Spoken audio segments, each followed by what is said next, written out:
My whole life with this terrific last name that gave me the opportunities of a lifetime. I got elected when I was 21 years of age. I got to the State House in Rhode Island. Then I got elected to the United States Congress at the age of 27 as the youngest member of Congress.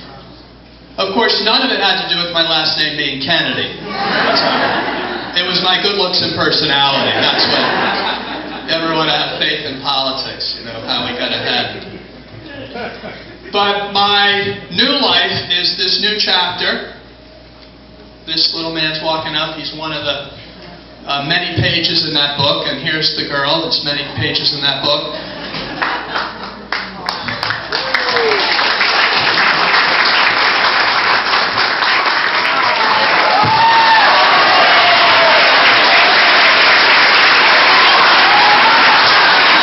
The new politician in the family. Not to be outdone by his sister Harper. But I mention that because Kimberly and Chris are starting something really important here. And that is helping us, when we come from families with addiction, because many of us did, we're not only trying to recover in our own lives, we're trying to be the model of recovery so that we don't repeat the cycle of addiction. And Lord knows it'll make a world of difference in my life if I can stay sober one day at a time with my beautiful wife as my companion in this effort, Amy.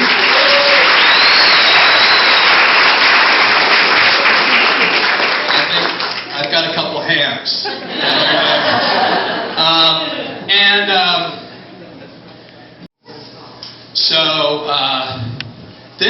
This is the blessing. I have to work at it because now that I've got a little time, just a little. The longest period of continuous sobriety, though, in my whole life is here in New Jersey.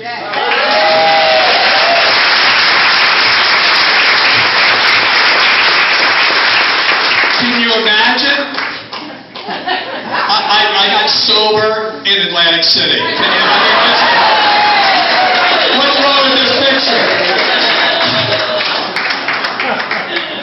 My sponsor is here. I'm not going to point him out, but he's here, and thank God I've got a sponsor, and I work on a program where I rely on people that have got more sobriety than me, because my biggest problem is I'm too smart for my own good. I think I know everything, and I don't, because at the end of the day when I go home, and if I'm alone with myself, and I don't have someone to reach out to who can understand my disease, and has been there themselves, then I'm lost. And you would have thought I would have felt good about myself. I came from this famous family. I got money. I've got this great title, United States Congressman. I'm on my way up, the career ladder. No stopping me. Except everywhere I went, my disease was with me.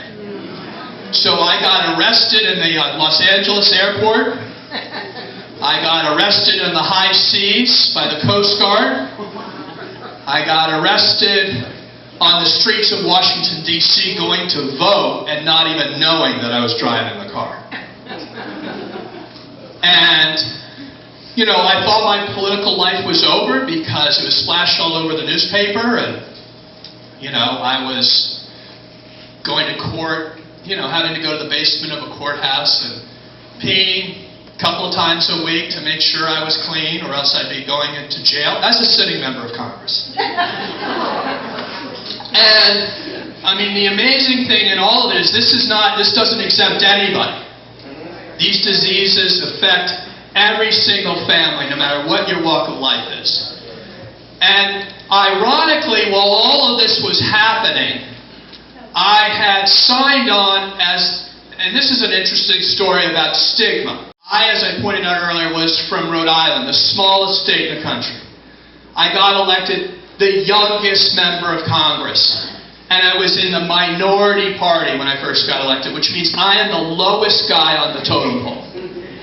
Now, in Washington, D.C., if you want to sponsor a popular piece of legislation, that makes everybody warm and fuzzy, You probably have to wait around Washington, D.C. 25, 30 years. My father was the sponsor of a lot of major pieces of legislation, but he was in the Senate for nearly 50 years.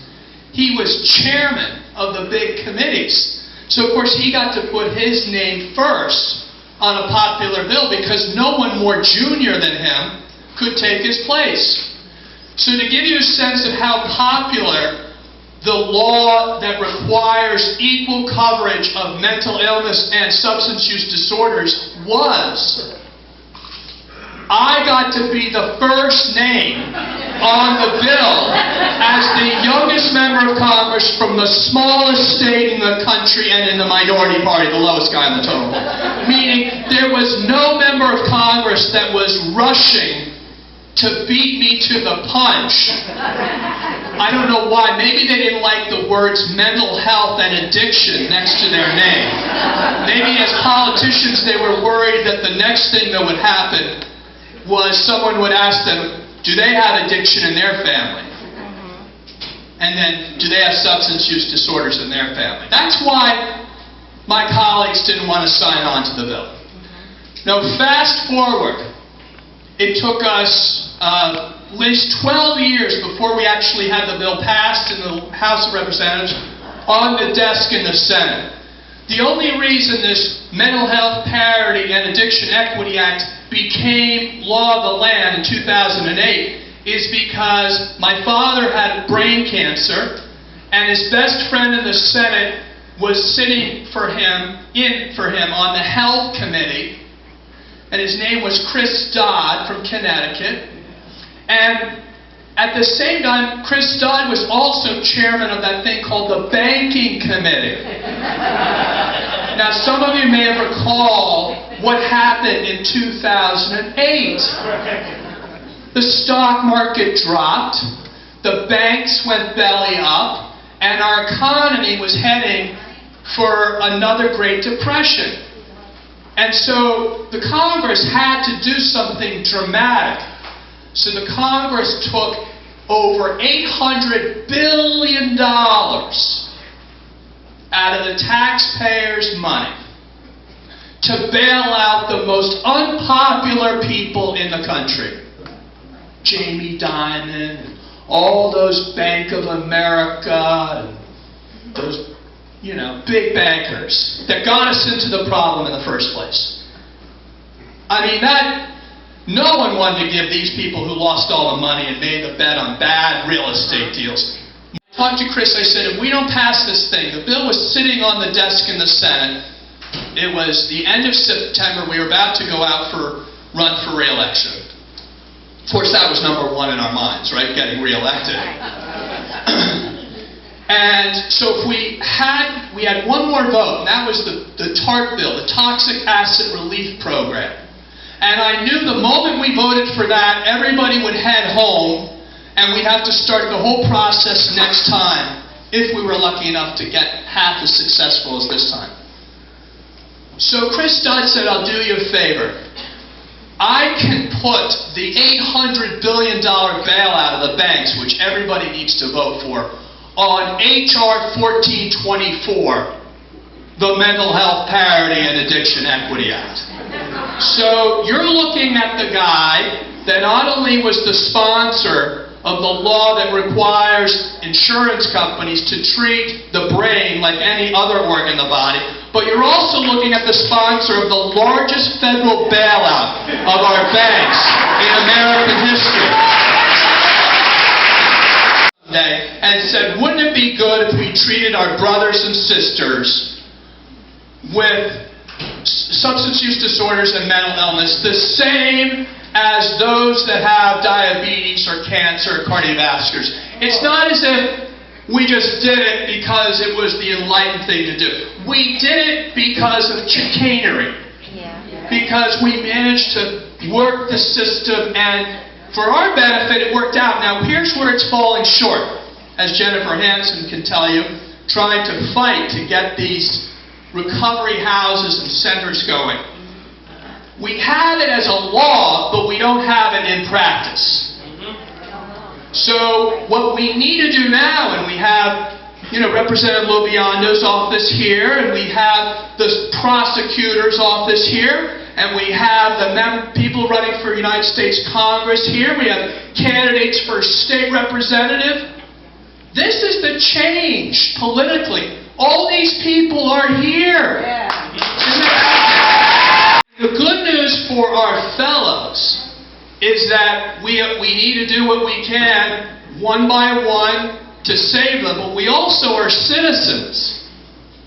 In addition to being members of the 12-step program, we also pay taxes, and we also vote. And right now, all of our tax dollars go to other people's priorities.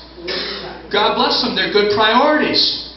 The environment, cancer research, diabetes research, AIDS research. But the brain, arguably the most important organ in all of our lives, whether you have another illness or not, because it's the brain that controls our sense of ourselves, our perception, our happiness, everything, gets $5 of every $100 of your tax dollars. And this is the status quo because people in this country still are consumed with, if you act strange, it's a moral problem, not a medical problem. Right. Yeah.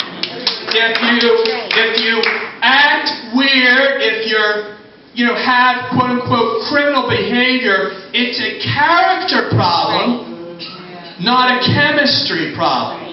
Like any of us volunteer on any given day when we're active in our illness to make asses out of ourselves.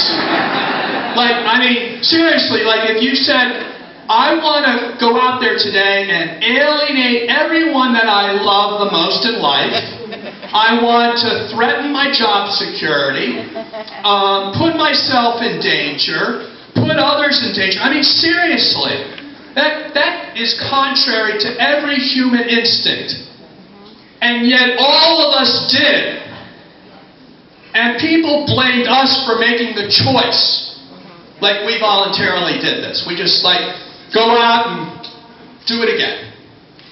So the point, my friends, is we have a lot of work to do to get our public officials to support long-term recovery, like is being done here, because that is going to be the key to helping, change these attitudes, but also most importantly, changing these lives, one life at a time.